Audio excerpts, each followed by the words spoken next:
Gloire à Dieu. Voilà, est-ce qu'on est prêt pour la bonne parole de Dieu? Amen, gloire au Seigneur. Voilà, on va, si vous voulez bien, se lever ensemble et nous allons lire, particulièrement, c'est un message, je dirais, sur la fin des temps, un message prophétique, et j'aimerais ce soir vous parler sur les 4 rois de la fin du monde. Les 4 rois de la fin du monde, et on va lire 2 passages, un dans l'Ancien et un dans le Nouveau. Et vous savez qu'il y a 2 livres dans la Bible qui se complètent l'un l'autre. Dans l'Ancien Testament, c'est le livre de Daniel, et dans le Nouveau Testament, c'est l'Apocalypse. Et c'est là que nous allons faire nos lectures. Daniel, chapitre 11. Daniel, chapitre 11. Nous allons lire au verset 36. Daniel, chapitre 11, verset 36. Le roi fera ce qu'il voudra. Il s'élèvera, il se glorifiera au-dessus de tous les dieux. On parle ici donc de l'Antéchrist. Il dira des choses incroyable contre le Dieu des dieux. Il prospérera jusqu'à ce que la colère soit consumée. Car ce qui est arrêté s'accomplira. Il n'aura égard ni au Dieu de ses pères, ni à la divinité qui fait les délices des femmes. Il n'aura égard à aucun Dieu, car il se glorifiera au-dessus de tous. Toutefois, il honorera le Dieu des forteresses sur son piédestal. À ce Dieu que ne connaissaient pas ses pères, il rendra des hommages avec de l'or et de l'argent, avec des pierres et des objets de prix. C'est avec le Dieu étranger qu'il agira contre les lieux fortifiés. Et il comblera d'honneur ceux qui le reconnaîtront. Il les fera dominer sur plusieurs, il leur distribuera des terres pour récompense. Au temps de la fin, le roi du Midi, le roi du Sud, se heurtera contre lui, et le roi du Septentrion, le roi du Nord, fondra sur lui comme une tempête, avec des chars et des cavaliers, et avec de nombreux navires. Il s'avancera dans les terres, se répandra comme un torrent et débordera. Il entrera dans le plus beau des pays. Évidemment, le plus beau des pays, bibliquement parlant, c'est Israël. Et plusieurs succomberont. Mais Édom, Moab et les principaux des enfants d'Ammon seront délivrés de sa main. Il étendra sa main sur divers pays, et le pays d'Égypte n'échappera point. Il se rendra maître des trésors d'or et d'argent et de toutes les choses précieuses de l'Égypte. Les Libyens et les Éthiopiens seront à sa suite. Des nouvelles de l'Orient et du Septentrion viendront l'effrayer, et il partira avec une grande fureur pour détruire et exterminer des multitudes. Il dressera les tentes de son palais entre les mers, vers la glorieuse et sainte montagne. Puis il arrivera à la fin ou à sa fin sans que personne lui soit en aide. Amen. Gloire à Dieu. On va lire maintenant un autre passage dans Apocalypse, chapitre 16 et le verset 2. Apocalypse, chapitre 16, verset 12, pardon. 16, 12. Apocalypse 16, verset 12. Le 6e versa sa coupe sur le grand fleuve l'Euphrate, et son eau tarit, afin que le chemin des rois venant de l'Orient soit préparé. Seigneur, nous te demandons de bénir abondamment la réflexion de nos cœurs, nous qui sommes parvenus à la fin des temps, dans cette période terrible, mouvementée, Seigneur, tumultueuse, nous te demandons de nous aider, Seigneur. Donne-nous certains jalons que nous puissions comprendre, réaliser, Seigneur, que nous sommes en train d'avancer avec une vitesse fulgurante dans la roue prophétique de la fin des temps. Seigneur, s'il te plaît, Seigneur, donne-nous ta grâce, donne-nous ton salut, donne-nous ta délivrance. Viens nous chercher, Seigneur, soudainement, Seigneur, que ton Église puisse crier vers toi et dise, viens, viens, Seigneur. Alléluia, car tu es le Dieu vivant, tu es le Tout-Puissant qui règne dans les cieux et sur la terre. Ta souveraineté, Seigneur, est puissante. Ton amour est grand et nous abandonnons, Seigneur, littéralement dans ta grâce et dans ta miséricorde, dans le nom puissant de ton seul Fils, le Sauveur du monde, Jésus-Christ de Nazareth. Amen. Et tout le peuple dit Amen. Amen. Gloire à Dieu. On peut s'asseoir, frères et sœurs. Alléluia. Gloire au Seigneur. Nous avons lu différents passages dans Daniel, dans Apocalypse, et là on parle donc de certains rois. C'est les rois de la fin des temps. Et là, on va parler ce soir, particulièrement de 4 rois de la fin du monde. C'est un message prophétique. Un message prophétique après, je dirais, une réflexion de la part de votre pasteur, réflexion profonde, méditation profonde de la parole de Dieu. C'est un message d'actualité et provenant de la sagesse de Dieu, qui n'est pas la nôtre. Et ce message que je vais vous donner est effectué après des heures de recherche et de prière. Et c'est un message très clair, simple, pour l'époque actuelle de notre histoire humaine. Les événements que nous voyons, que nous entendons, que les médias nous accordent, qui se passent sur la planète actuellement, eh bien, ce sont des événements historiques qui arrivent si rapidement, au galop de chevaux, et j'aimerais vous dire que nous sommes, d'une certaine manière, obligés de s'ajuster, et si on est un bon prédicateur de l'Évangile, de prêcher sur ce qui est en train d'arriver à notre monde actuel. J'aurais pu ce soir donner d'autres titres, un autre titre à ce message. Je l'ai intitulé « Les 4 rois de la fin du monde ». J'aurais pu donner comme titre « Le jeu final pour le pouvoir ». Ou encore « Le jeu final pour le règne ». Ou encore « Qui régnera à la toute fin ». C'est beaucoup et beaucoup d'heures de recherche, ce que vous allez entendre, avec des descriptions détaillées sur les événements qui vont se jouer, qui sont prêts à se jouer sur la scène mondiale, sur la scène internationale, juste avant le retour en gloire de Jésus-Christ, notre Sauveur.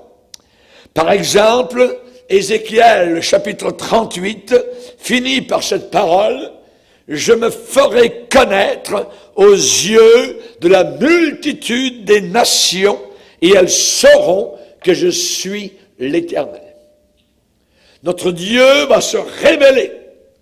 Notre Dieu va sortir, je dirais, d'un certain silence, et il va parler haut et fort, et toutes les nations sauront qu'il y a un Dieu, que ce Dieu existe. C'est une déclaration incroyable, je dirais puissante. Une affirmation de la part du Seigneur, une affirmation incroyablement puissante. Je la répète. Je me ferai connaître aux yeux de la multitude des nations, et elles sauront que je suis l'Éternel. Mais cependant, la question que nous allons nous poser, que va-t-il arriver juste avant que cette déclaration, cette publication soit faite? Qu'est-ce que la prophétie de la Bible nous dit? Et si vous pensez que la prophétie biblique, c'est seulement uniquement ce qu'on a appris dans l'Ancien Testament, alors vous devez de nouveau y réfléchir. Vous devez de nouveau bien y penser. Sachez qu'il y a 25% de toute la Bible qui est de nature prophétique. Ces prophéties de la Bible nous affectent aujourd'hui de façon tangible et très réelle. La Bible a été écrite il y a plus de 2000 ans passés. Et pourtant, elle nous parle de choses qui sont en train d'arriver sous nos yeux et choses qui ne sont pas encore arrivées et qui vont arriver bientôt. Certains passages de certaines parties de l'Ancien Testament datent de même 3000 ans en arrière. Imaginez. C'est le livre de Dieu, le seul livre qui existe sur la planète qui vient directement du Seigneur. La Bible. Voyez. Et la Bible prédit l'avenir, le futur, comme aucune autre source connue de l'homme ne peut jamais le faire et ne pourra jamais le faire. Alors, il va y avoir 4 rois puissants à la fin des temps.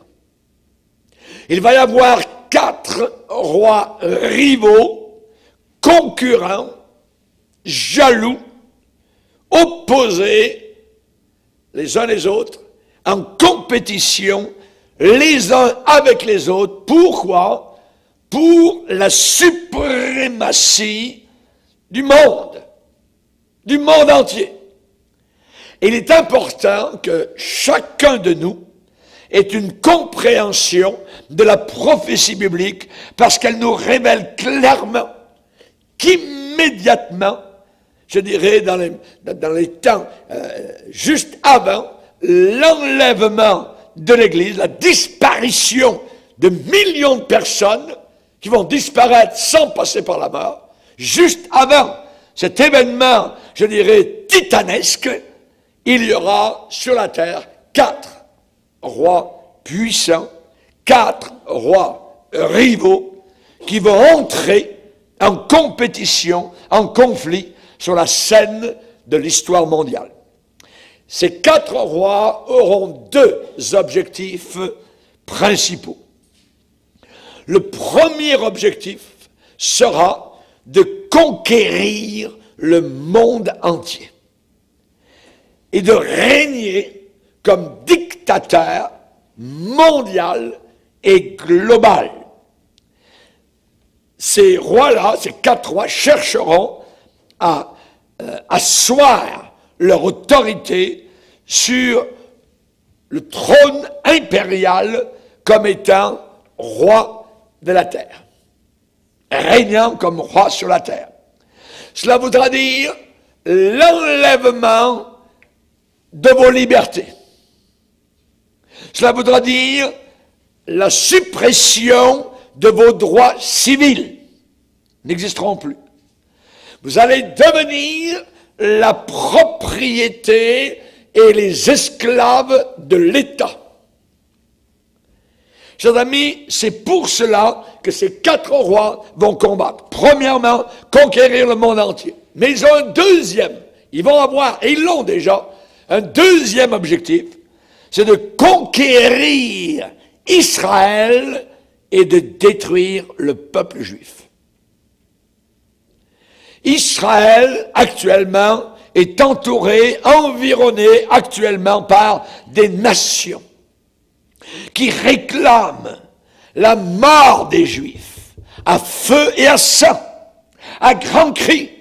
Ces nations actuellement autour d'Israël réclament leur peau. Ils veulent les voir disparaître. L'antisémitisme actuel fait rage dans toute l'Europe. Les Juifs sont ciblés en France pour les assassiner. Le podium est monté pour que se joue le drame des siècles. L'estrade est mise en place pour que commence le théâtre de la fin du monde. Le stage est préparé pour que débute la tragédie de la fin des temps. Je crois que ces 4 rois sont déjà là maintenant. Ils sont là. Ils sont en train actuellement d'entrer en jeu, en scène. Et cela pour la toute première fois de toute l'histoire humaine, de toute l'histoire du monde. Nous avons ces 4 rois. Pensez-y. Leurs histoires est déjà écrite depuis des millénaires dans la Bible. Leurs histoires étaient écrites par Ézéchiel, par Daniel, par Joël, par Zacharie, par l'apôtre Jean dans l'Apocalypse. Et Dieu déclarait, j'annonce dès le commencement ce qui doit arriver et longtemps, longtemps à l'avance, ce qui n'est pas encore réalisé. C'est Dieu qui dit cela. J'annonce. Et on le sait depuis longtemps. Mais nous sommes la première génération, la seule, à voir sous nos yeux, à entendre aux nouvelles du soir, à lire sur nos journaux ce que la Bible dit depuis des millénaires. Les 4 rois de la fin des temps. Imaginez, pensez-y, c'est en train d'arriver maintenant, de se dévoiler, de se déployer, de se déplier littéralement, s'ouvrir, se déceler, se révéler, se développer sous nos yeux. Sous nos yeux. Imaginez. On va lire un passage dans le psaume 33. Psaume 33, verset 10. L'Éternel renverse les desseins des nations. Ça veut dire, il renverse, il met à terre les projets des nations. Il anéantit les projets des peuples. Et le verset suivant dit, verset 11, les desseins de l'Éternel subsistent à toujours, et les projets de son cœur de génération en génération. Les desseins de Dieu ne sont pas les desseins des hommes. Ce que Dieu a déclaré au travers de ses prophètes, eh bien, commence actuellement en notre génération à se réaliser sous nos propres yeux. On est en train de vivre, on est en train de voir, on est en train d'observer, on est en train de remarquer un immense drame géopolitique qui a été prophétisé dans la Bible. Directement, nous le voyons sur les premières pages de nos journaux. Ce qui a été dit il y a des millénaires dans la Bible. Nous l'entendons aux nouvelles du soir, et cela chaque jour. C'est un jeu de trône. C'est le jeu des trônes de la fin du monde. C'est déjà commencé. La 3e guerre mondiale a-t-elle déjà débuté? Réponse, oui. Un titre de journaux télégraphié déclare « La Russie avertie d'une nouvelle guerre mondiale ». Ils le disent. La Russie voit cela. Et le reste du monde semble inconscient de cela. Ne veut pas entendre parler de ça.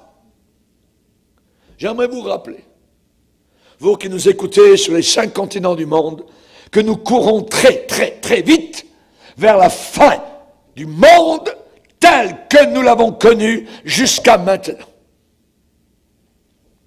La grande question, qui sont ces 4 rois? Dans la parole de Dieu, ils sont simplement appelés le roi du Nord, le roi du Sud, le roi de l'Est et le roi de l'Ouest. Ils sont appelés comme cela. Pour le Nord, souvent la Bible emploie le mot septentrion, c'est la même chose. Le roi du septentrion, c'est le roi du Nord. La Bible emploie le mot Midi. Ça veut dire, c'est un autre mot français pour dire Sud. Le roi du Midi, c'est le roi du Sud. Le roi de l'Est et le roi de l'Ouest. Et chaque roi est clairement identifié par sa localisation géographique, son emplacement géographique, sa situation géographique, et toujours cela par rapport à quoi? À Jérusalem. Toujours dans la Bible, c'est à l'est de Jérusalem. C'est au nord de Jérusalem, à l'ouest de Jérusalem, au sud de Jérusalem. Le roi du Sud, c'est le roi du Sud au sud de Jérusalem. Jérusalem est le centre du monde, le pivot du monde. Jésus-Christ, quand il va revenir régner pendant 1000 ans sur une terre renouvelée, régnera dans quelle ville? À partir de quelle ville? Jérusalem. Tout est géographiquement situé par rapport à Jérusalem. Et il faut comprendre que dans la Bible, tous les emplacements géographiques sont donnés par rapport à cette ville. Ce n'est pas par rapport à Paris ou à Tokyo ou à Montréal ou New York. Non, non, non, non. Toujours par rapport à Jérusalem. Aux yeux du Tout-Puissant, le grand Dieu trinitaire, eh bien, Jérusalem est le centre du monde. C'est le centre de toute la terre. D'un point de vue spirituel, d'une perspective spirituelle, la ville la plus importante dans le monde aujourd'hui est pour toute l'éternité Jérusalem. Jérusalem. Pas Londres, pas Pékin, pas Moscou, Jérusalem. Quand Jésus va revenir, restaurer, je dirais, ce règne puissant, amen, de 1000 ans, on appelle ça le millénium, eh bien, il gouvernera et régnera à partir de Jérusalem. Jérusalem est maintenant la capitale éternelle, non divisée, indivisible du peuple juif. Et Jérusalem sera toujours la capitale éternelle, non divisée du peuple juif. Jérusalem appartient à personne d'autre, sauf au peuple juif. C'est David qui l'a conquise il y a 3000 ans. Jérusalem n'appartient pas aux Arabes, aux islamistes, Jérusalem appartient aux Juifs. David était un Juif. Jérusalem, c'est l'accomplissement de l'alliance que Dieu a fait avec Abraham dans le livre de la Genèse. Et maintenant que nous comprenons que Jérusalem est le centre du monde, nous allons jeter un regard rapide sur chacun de ces 4 rois. Aujourd'hui, je ne pourrais pas aller dans les détails de tout ce, mais je vais vous donner des pistes, des jalons qui vont vous aider à bien comprendre. Et à partir de là, ça va vous aider dans ces événements que nous vivons, événements de la fin des temps. Qui est le roi du Nord? Qu'il fasse son entrée. On va aller, si vous voulez bien, dans le prophète Ézéchiel. Ézéchiel, chapitre 38, verset 1er. La parole de l'Éternel me fut adressée en ces mots. Fils de l'homme, tourne ta face vers Gog, au pays de Magog, vers le prince de Roche, de Méchec et de Tubal, et prophétise contre lui. Tu diras, ainsi parle le Seigneur l'Éternel, voici j'en veux à toi, Gog, prince de Roche, de Méchec, de Tubal, je t'entraînerai et je mettrai une boucle à tes mâchoires. Je te ferai sortir, toi et toute ton armée, chevaux et cavaliers, tous vêtus magnifiquement, troupes nombreuses portant le grand et le petit bouclier, tous maniant l'épée, le canon. Et avec eux, ceux de Perse, l'Iran, d'Éthiopie, la péninsule arabe, et de Pout, la Libye, tous portant le bouclier, le casque, Gomer, la Turquie, et toutes ces troupes, la maison de Togarma, les Arabes, à l'extrême, où est ce pays? À l'extrémité du septentrion. À l'extrémité du septentrion. Septentrion, c'est le nord. Vous prenez une carte, simplement, vous regardez où est Israël, et vous regardez au nord d'Israël. Au nord d'Israël, vous allez dire, pasteur, c'est la Syrie. Il y a une partie de l'Irak. Mais la Bible ne dit pas au septentrion. La Bible dit à l'extrémité du septentrion. Ça veut dire au bout du bout du bout. Et qu'est-ce que vous avez au bout? Regardez la carte. vous avez étalé devant vous la Russie. La Russie. Le roi du Nord, c'est la Russie. Et Dieu en veut à ce pays. Et Dieu va le faire sortir avec ses armées pour venir vers Israël. Le roi du Nord, la Russie. Même si le mot Russie n'est pas dans la Bible, l'emplacement géographique est donné avec une exactitude, une justesse de très haute précision. Évidemment, cela va affecter le monde entier. Le monde entier. La Bible a beaucoup à dire vis-à-vis de la Russie. Depuis des années, la Russie est en train d'aider l'Iran, qui dans la Bible est appelé la Perse, son nom est là. Et nous sommes la première génération à voir la Russie en train de courtiser l'Iran. Ça n'est jamais arrivé à aucune autre génération. Les deux marchent main dans la main.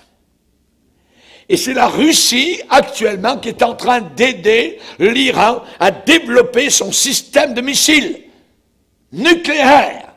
Les usines nucléaires en Iran, eh bien, dans les couloirs, si vous y allez un jour, vous trouveriez des savants, des scientifiques russes qui sont là. Nous sommes une génération qui est en train de voir un lien entre le pays à l'extrémité au nord d'Israël avec l'Iran. Avec l'Iran. Tourne ta face vers Gog. Vers Gog. Qu'est-ce que ça veut dire Gog? Vers Gog. Gog, ça veut dire l'homme au-dessus. Ça veut dire l'homme sur le top niveau. Et il n'y a pas de meilleur mot pour dictateur. Le dictateur est en haut. Il va dire, tourne ta face vers Gog, vers le dictateur, prince de Roche. C'est un vieux mot pour la Russie. Roche. Méchec, c'est le mot pour Moscou. Et Tubal, pour Tobolsk. Ce sont des villes russes. Imaginez. Ça a été écrit il y a 3000 ans. Il y a 3000 ans. Prince de Roche, ça veut dire le prince en chef. Ça veut dire tête.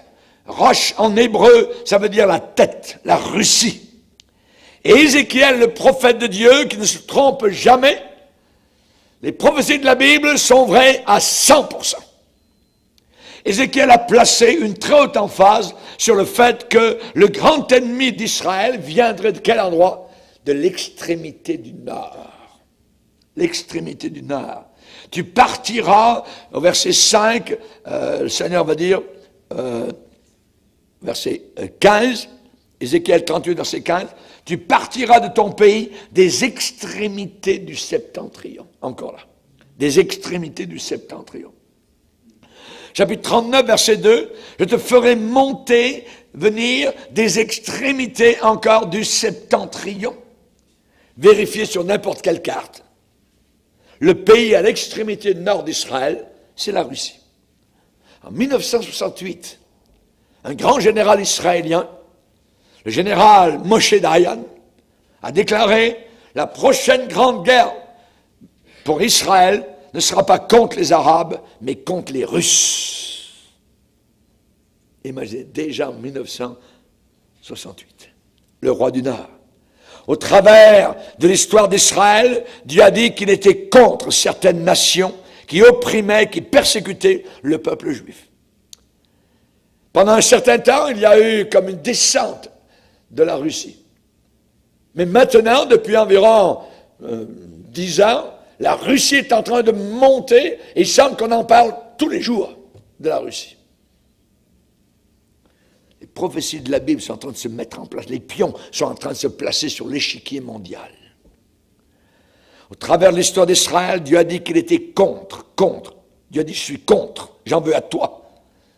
Qu'il était contre certains pays, certaines nations, qui opprimaient, qui persécutaient le peuple juif. Ézéchiel 38, verset 3, ainsi parle le Seigneur l'Éternel, voici j'en veux à toi. J'en veux à toi, Gog, prince de Roche, de Méchec, de Tubal. Vous savez que Dieu a déjà détruit l'Égypte. Il a détruit le pays en entier, avec les 10 plaies. Vous vous rappelez? Pourquoi? Parce qu'il persécutait les Juifs pendant 400 ans. L'Égypte a persécuté les Juifs. Ouais. Dieu a déjà placé sa face à une époque contre Babylone. Pourquoi? Pour avoir détruit Jérusalem. Et maintenant, dans les derniers jours, va arriver une nation qui va venir des extrémités nord et qui voudra attaquer Israël. Je suis contre toi. Je t'en veux. Remarquez, cette nation n'existait même pas encore quand Ézéchiel a prophétisé. La Russie n'existait pas. Je suis contre toi. Pourquoi Dieu est contre la Russie? La raison, la cause, c'est que cette nation, la Russie, serait une nation athée. Athée. Aucune autre nation n'a assumé comme la Russie cette position dominante d'athéisme. Le communisme règne en Russie. Toutes les nations avant la Russie auxquelles Dieu s'est opposé étaient des nations polythéistes, qui viennent du grec polus, plusieurs, théos, qui veut dire Dieu. On a évidemment cette opposition de Dieu contre ceux qui adorent plusieurs dieux, des nations qui croyaient en plusieurs dieux. Et au commencement des temps, Dieu n'a pas donné un commandement spécifique contre l'athéisme, mais contre le polythéisme. Lisez avec moi, on va le lire. Exode chapitre 20. Exode chapitre 20. Le verset 3, où Dieu déclare, « Tu n'auras pas d'autre Dieu, au pluriel, devant ma face. » C'est un commandement contre le polythéisme. Tu n'auras pas d'autre Dieu devant ma face. Le deuxième commandement, verset 4, Exode 20, verset 4, « Tu ne te feras pas d'image taillée, ni de représentation quelconque des choses qui sont en haut dans les cieux, qui sont en bas sur la terre, qui sont dans les eaux plus bas que la terre. Tu ne te prosterneras point devant elles. Et tu ne les serviras point, car moi, l'Éternel, ton Dieu, je suis un Dieu jaloux, qui punit l'iniquité des pères sur les enfants jusqu'à la 3e et à la 4e génération de ceux qui me haïssent, et qui fait miséricorde jusqu'en 1000 générations à ceux qui m'aiment et qui gardent mes commandements. » Donc ici, on a un avertissement contre le polythéisme. L'adoration, donc, de plusieurs dieux. Mais cependant, je dirais, les 2 premiers commandements, donc, de la Bible sont dans ce sens-là. Tu n'auras pas d'autres dieux. Vous savez que l'Église catholique est polythéiste. Il y a plusieurs dieux dans l'Église catholique. Des dieux qui répondent à leurs prières. Marie est une déesse. Elle est toute puissante, elle voit partout, on l'a pris autour de la terre, et on peut lui demander des choses, elle répond, on peut prier les saints, on peut prier toutes sortes de choses. L'Église catholique est une église polythéiste, qui croit à plusieurs dieux. Les hindous ont des millions de dieux, imaginez, toutes sortes de dieux, en veux-tu, en voilà. Voyez, Dieu est contre, évidemment, donc tout cela. Et les commandements, le premier et le deuxième, sont justement contre le polythéisme. Ce sont des commandements très forts contre beaucoup de dieux, de déesses différentes. Hein, et évidemment, donc, ça c'est contre le polythéisme. Mais l'athéisme, il n'y a pas de Dieu. Est-ce que la Bible en parle? Est-ce qu'il y a un commandement contre cela? Voyez, l'athéisme. L'athéisme veut dire qu'il n'y a pas de Dieu. Voyez? Eh bien, Dieu, oui, va parler de cela. Il va couvrir le sujet par un seul verset dans Psaume 14. Le fou dit en son cœur, il n'y a pas de Dieu. Et Dieu, du revers de la main, balaye cela.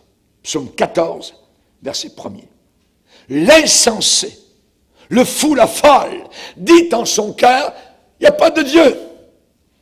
Et vous avez vu dans les capitales de notre monde occidental, il y a environ quelques années, 2-3 ans, les autobus scolaires, partout les autobus avaient des grandes pancartes, puisqu'il n'y a pas de Dieu, possiblement, ayez du bon temps. C'est de la folie totale. La folie totale. Dieu parle de l'athéisme comme étant une folie. L'athéisme est complètement, totalement ridicule, grotesque et absurde.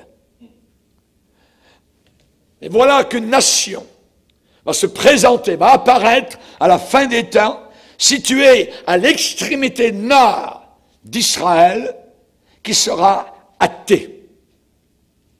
Et il n'y a aucun doute sur la nature du gouvernement russe athée. Ça s'appelle le communisme. Le communisme est une folie totale. Il ne croit pas en Dieu. Joseph Staline a déjà déclaré « Nous avons chassé les tsars de la terre et maintenant nous allons détrôner le Seigneur des cieux. » Staline. Vous savez, lorsque les Russes ont lancé le premier satellite au-dessus de la Terre, Sputnik, quand Sputnik a dépassé la Lune et s'approchait du Soleil, un commentaire sur la radio en Russie déclarait, je cite, « Notre fusée a dépassé la Lune, elle est en route maintenant vers le Soleil et nous n'avons pas trouvé Dieu là-haut. Nous avons fermé les lumières du ciel pour que personne ne puisse les rallumer. Nous sommes en train de casser le joug de l'Évangile qui intoxique les peuples. Allons de l'avant et Jésus-Christ sera relégué à la mythologie. » Pourquoi la Russie va-t-elle envahir Israël? La Russie veut avoir une entrée dans les océans du monde. Et le Moyen-Orient offre cela. Vous savez qu'ils ont repris la Crimée avec les armes parce que c'est là qu'était leur base militaire. Et la Crimée, en descendant vers les eaux de la Turquie, c'est un passage très facile pour arriver en Israël. Ils ont déjà mis le pied actuellement dans ces coins-là, juste au nord d'Israël, en Syrie. Ils veulent une entrée vers les mers du monde. Et le Moyen-Orient, les mers du Moyen-Orient sont le centre de la terre. Et c'est là qu'ils désirent être. Ils veulent cette entrée dans les océans du monde.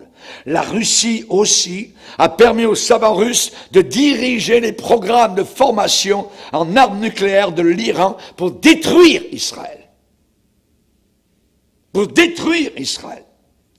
La Russie aussi a besoin de pétrole pour retrouver son état de superpuissance militaire. L'ours russe a soif du pétrole arabe. Et la Troisième Guerre mondiale se fera pour le pétrole arabe.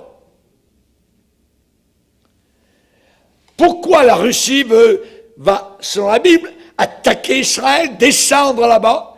Parce qu'il y a des dépôts minéraux dans la mer Morte qui sont si immenses qu'on ne peut même pas les chiffrer aujourd'hui sur le marché. Une richesse inimaginable dans la mer Morte. La mer Morte contient environ 2 milliards de tonnes de chlorure de potassium.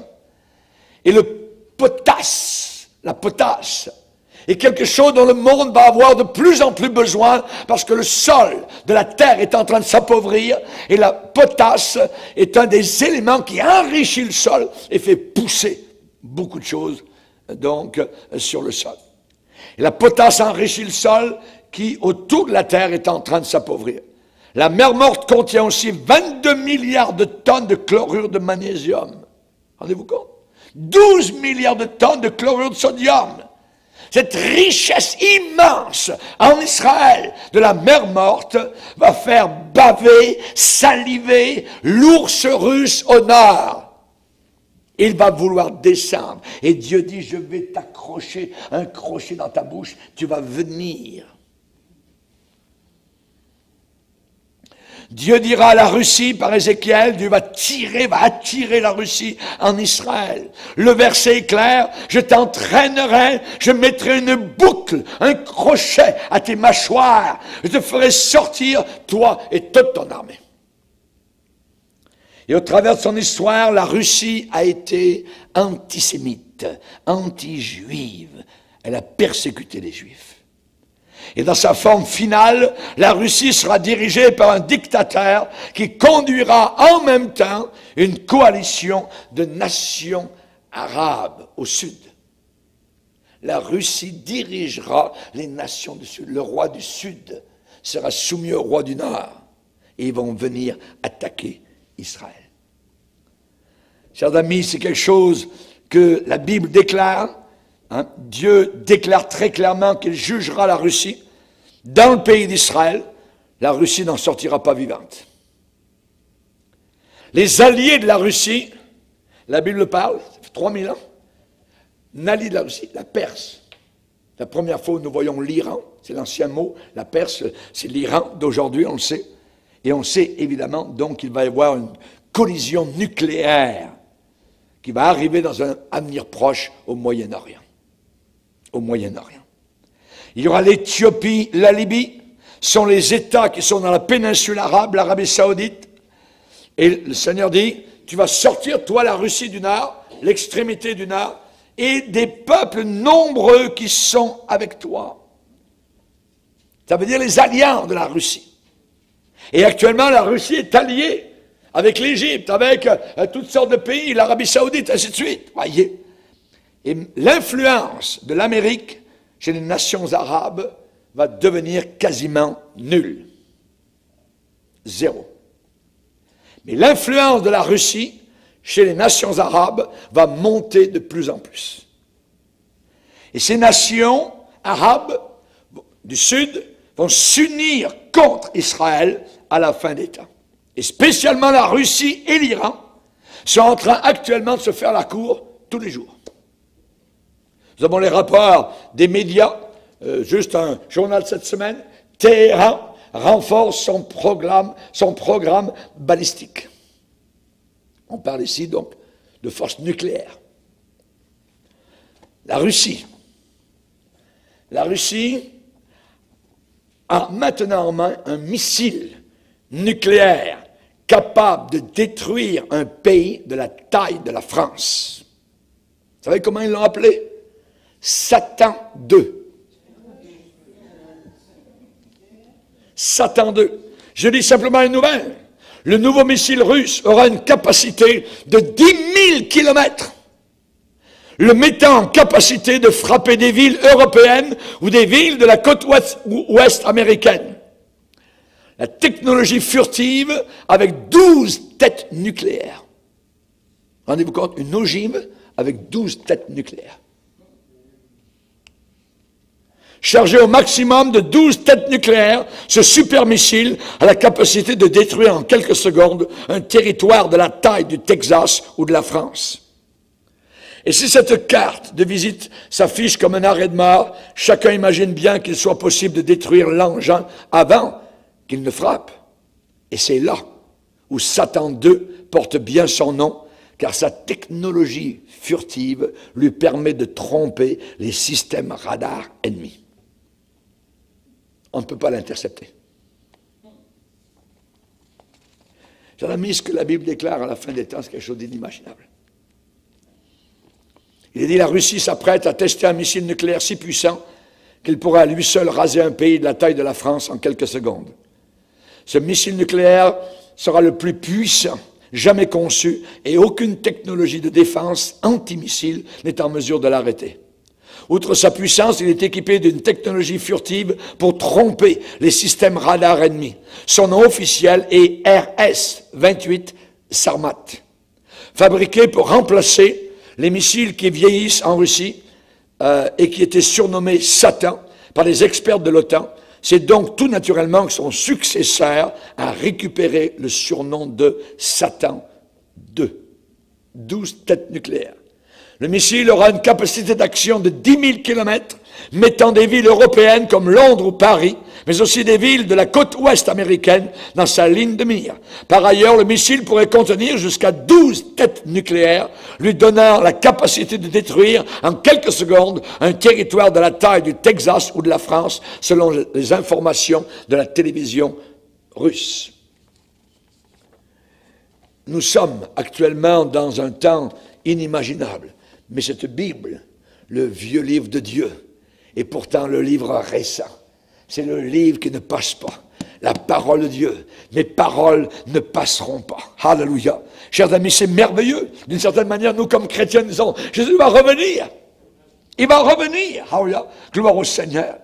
La Russie et l'Iran se font la cour tous les jours. Et dès l'élection du président iranien, le dernier, sa première visite a été la Russie.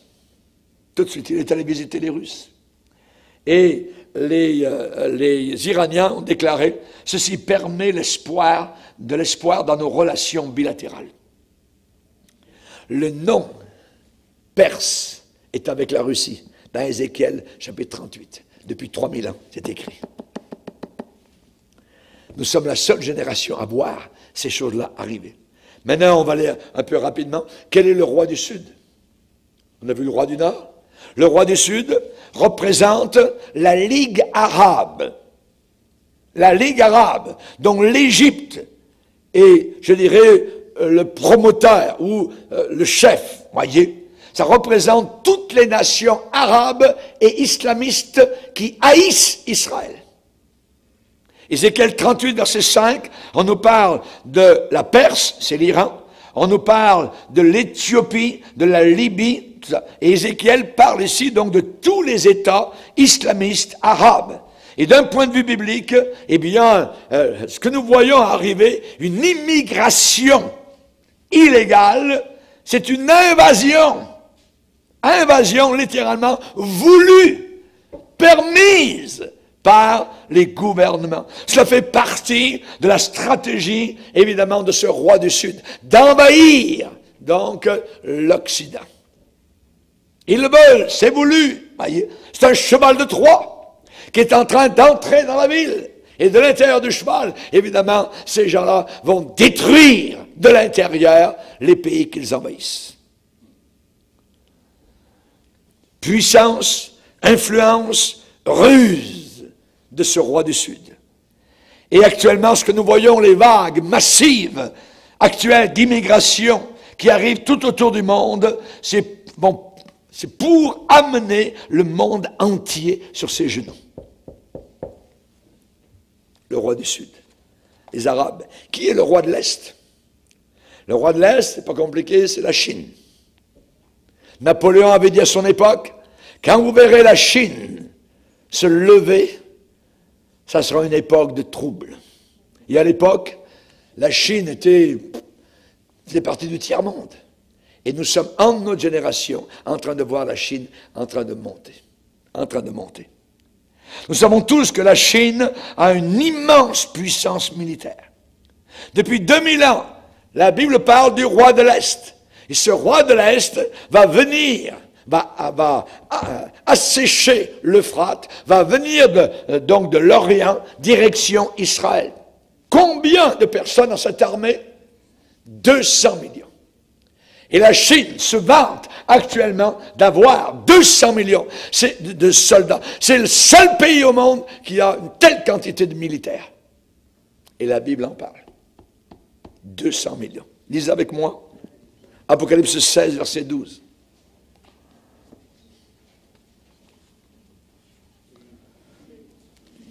Apocalypse 16, verset 12.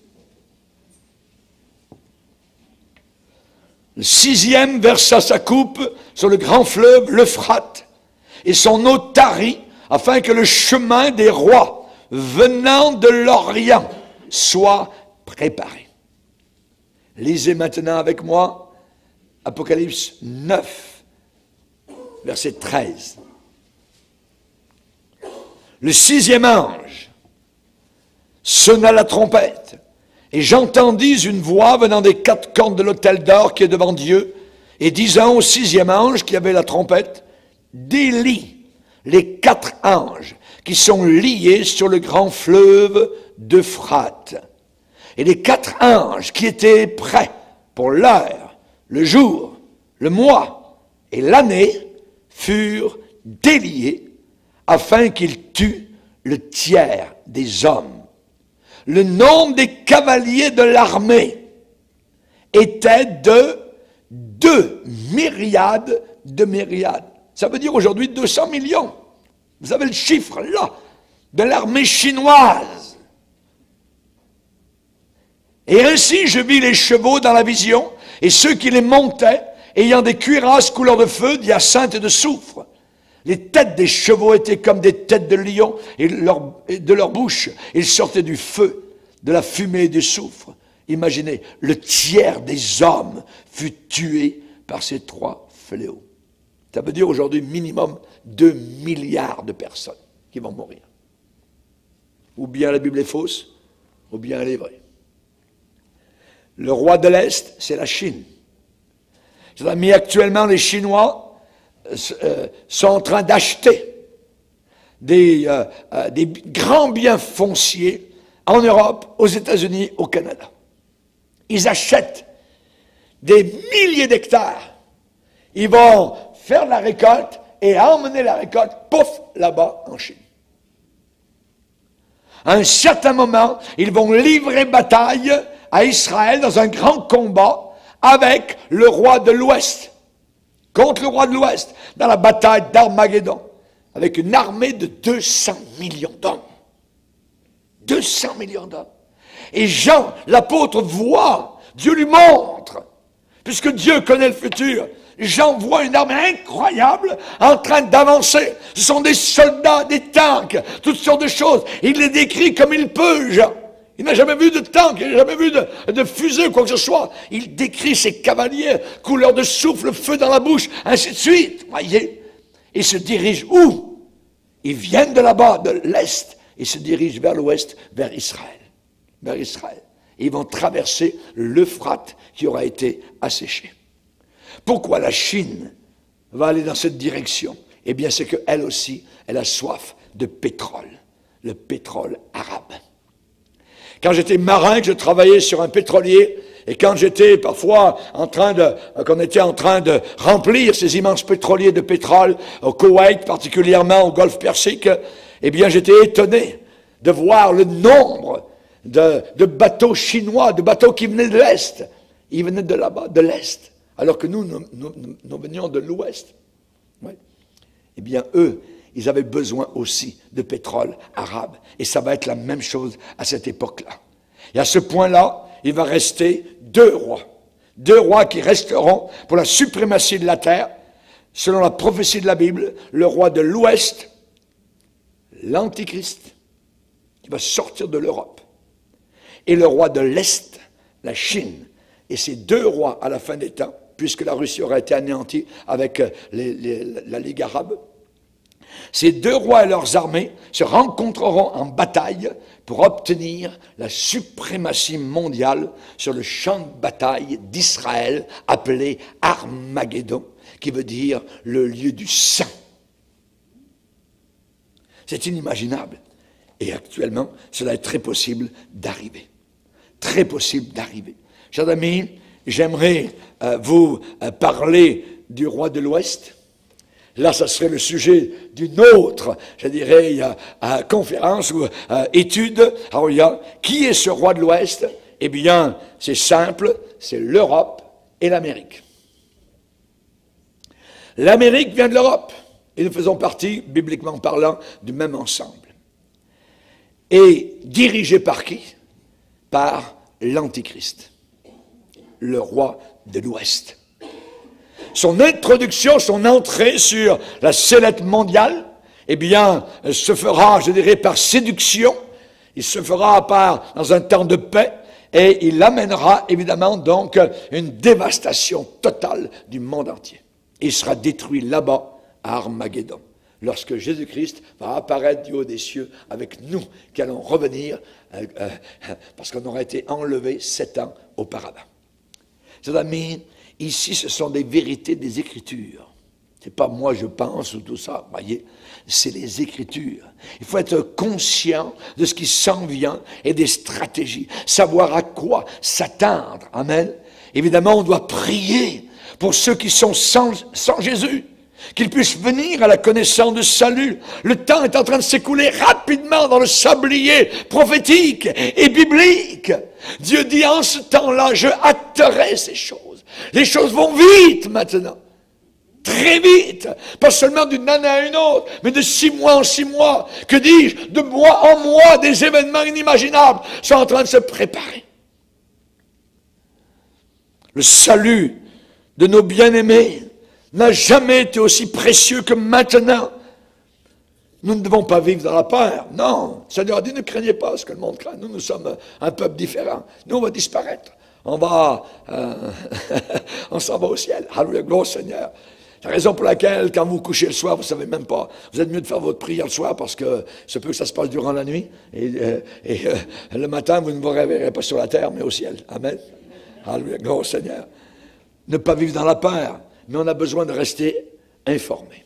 De rester centré totalement sur le Seigneur, ses promesses dans les Écritures, amen, elles sont puissantes, elles sont vraies, et nous savons, je dirais que nous adorons le nom qui est au-dessus de tout nom, on sait que nous adorons le roi, amen, qui est au-dessus de tous les rois, son nom est Jésus, nous le voyons couronné de gloire et d'honneur, et c'est vers lui, amen, que nous allons nous diriger. L'espoir de la promesse de son retour soudain fait battre nos cœurs. Alléluia. Il revient, et on doit chercher à comprendre plus profondément la prophétie de la Bible, la promesse que nous avons comme enfants du Seigneur. On doit grandir et croître dans la connaissance de notre Dieu. La prophétie de la Bible révèle clairement que juste avant l'enlèvement de l'Église, 4 rois puissants vont entrer en compétition, en rivalité sur la sellette mondiale.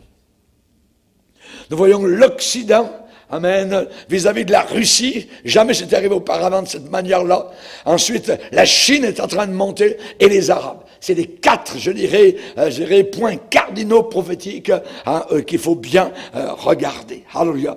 Et ce message, je peux vous le dire, est trempé, imbibé, arrosé dans la recherche des Écritures. Et la parole de Dieu devient réelle, devient vivante et identifie avec brillance les joueurs clés. Ces 4 joueurs clés de la fin des temps. Amen. Et on déclare la parole de Dieu sans aucun compromis dans un monde de besoins extrêmes. Jésus a dit quand ces choses commenceront à arriver, relevez la tête, parce que votre délivrance est très proche. Baissons nos têtes et prions le Seigneur. Alléluia. Seigneur, nous te bénissons. Nous te glorifions pour ta parole. Merci Seigneur. Combien dans notre cœur il y a un frémissement de joie, d'allégresse, Seigneur, de savoir que ce que tu as déclaré, Seigneur, il y a longtemps, est en train de se réaliser, commence, alléluia, à se réaliser sous nos regards, en notre génération. Merci Seigneur. Merci de ne pas nous laisser dans l'ignorance, mais nous marchons maintenant dans la connaissance. Merci de ce que nous entendons, Seigneur. Alléluia, que nos yeux soient fixés vers toi, Seigneur, parce que tu es le seul et l'unique sauveur. Et soudainement, tu vas venir nous chercher. Alléluia, nous entendrons ce cri de victoire, ce son de trompette, Seigneur. Alléluia, les morts en Christ ressusciteront premièrement. Et nous, les vivants, en un instant, en un clin d'œil, nous serons transportés de la terre jusque dans ta présence. Et cela pour l'éternité. Merci Jésus. Merci Seigneur. Amen. Et tout le peuple dit Amen. Gloire à Dieu, on va se lever ensemble. On va bénir.